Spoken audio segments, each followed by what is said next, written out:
My name's Amal Douglas. I'm director of the Open Trade Network, who are the organisation behind this project, Mighty Sparrow's World History Lesson.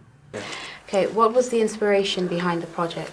I work with a colleague of mine. We work with a lot of young people. We always like to make opportunities for young people, and that includes opportunities in media and opportunities in education and so on. And for us, anything that gives people the opportunity to learn about their history or other people's history, we think is a bonus. It's always very useful.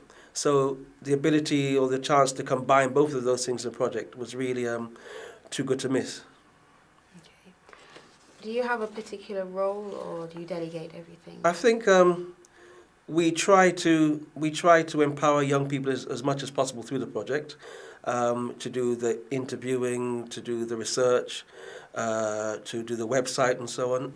So were you lucky enough to meet the Mighty Sparrow? No, I didn't. I didn't get to meet him. I used to listen to a lot of his music, and it was very much sort of social commentary.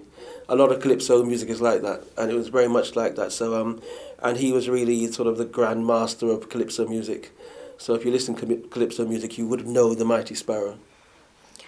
After speaking to you about all the world leaders mentioned in the song "Wanted Dead or Alive" by the Mighty Sparow, would you say that it's important for young people to listen to the lyrics of the music they listen to and reflect on them? Well, I think it's important to look at, in a sense, the history of music. I mean, I'm not going in depth to the history of music, but I mean, if you like, I had the privilege of growing up and hearing music used to, as I said, the social commentary as music, as a voice for change, as a representation of struggle, and so there's a lot that music has been used for, and I think it's good to reflect on that.